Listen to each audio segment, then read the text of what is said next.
Selamat pagi, selamat siang, selamat malam Ibu serta teman-teman. Perkenalkan, nama saya Sandiano, NIM 68 2018 232. Di sini saya akan menjelaskan topik dengan judul tindakan yang tidak adil.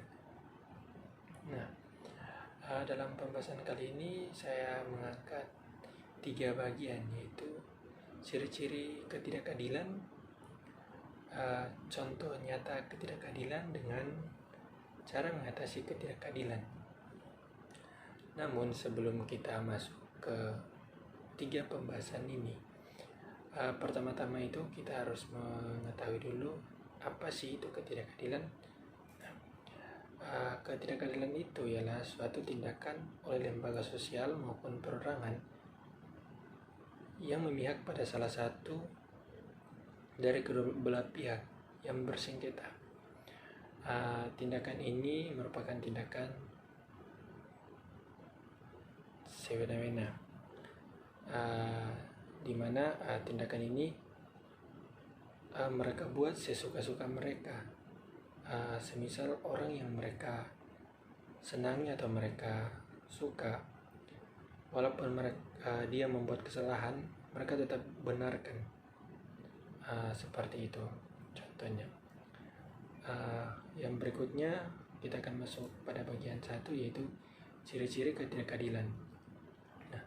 Ciri-ciri ketidakadilan sini ada 4. Yang pertama, berpihak pada suatu lembaga atau perseorangan. Yang kedua, dia menempatkan sesuatu pada porsi dan tempatnya. Yang ketiga, berkata tidak sesuai fakta atau tidak jujur. Yang keempat, membeda-bedakan golongan maupun ras. Pada bagian pertama ini, berpihak pada suatu lembaga, seperti yang telah saya sebut tadi di atas, di mana lembaga atau seseorang yang dia senangi, walaupun seseorang atau lembaga itu salah, tetap dia akan benarkan dan dia tetap membelanya. Terus yang kedua, tidak menempatkan sesuatu pada porsinya. Yang ini saya ambil contoh, semisal ada bantuan dari pemerintah yang disalurkan ke desa. Si kepala desa ini yang seharusnya yang lebih layak menerimanya itu si A. Tetapi karena si kepala desa ini tidak senang atau tidak suka dengan si A, maka si kepala desa lebih memilih memberikan bantuan itu kepada si B. Terus yang keempat ini berkata tidak sesuai fakta atau tidak jujur.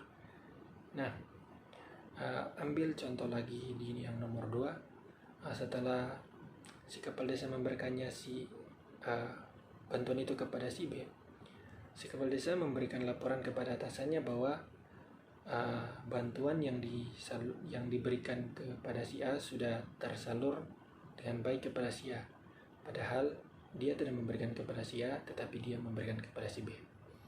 Terus yang berikut, membeda-bedakan golongan maupun ras.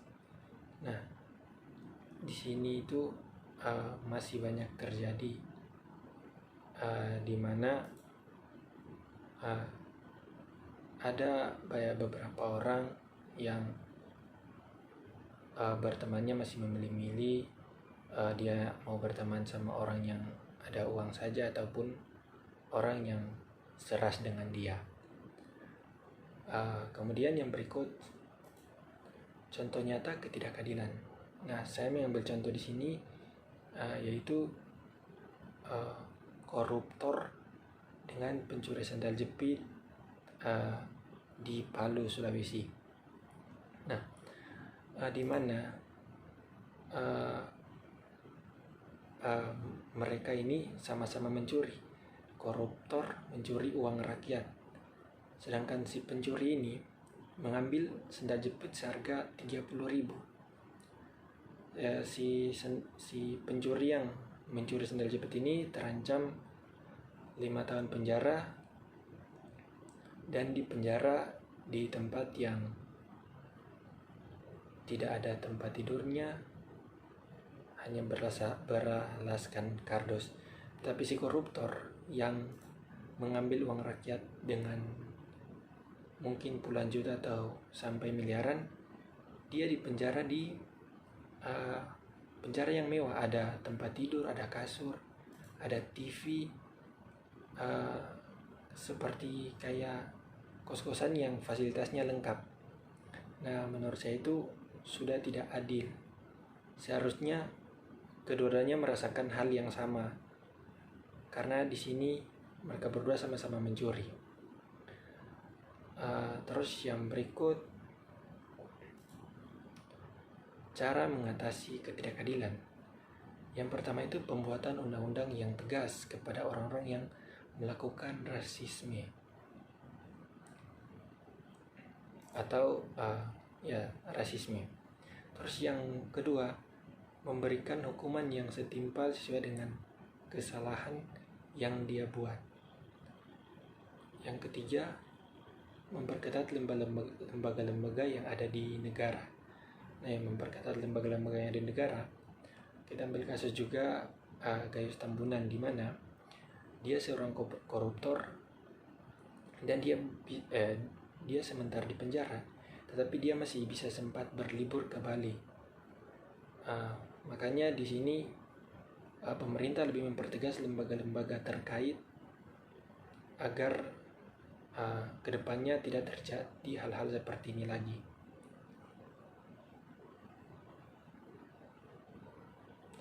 Terus yang pada bagian kedua, memberikan hukuman yang setimpal sesuai dengan kesalahan yang dibuat.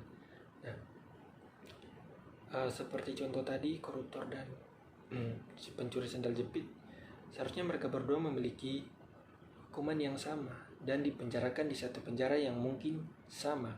Tetapi di sini tidak terjadi, malah si koruptor yang mendapatkan penjara yang bisa dikatakan mewah. Jadi kedepannya pemerintah harus lebih tegas lagi untuk pembuatan undang-undangnya agar setiap orang yang melakukan pelanggaran dihukum secara adil tanpa membeda-bedakan golongan. Sekian presentasi dari saya. Terima kasih.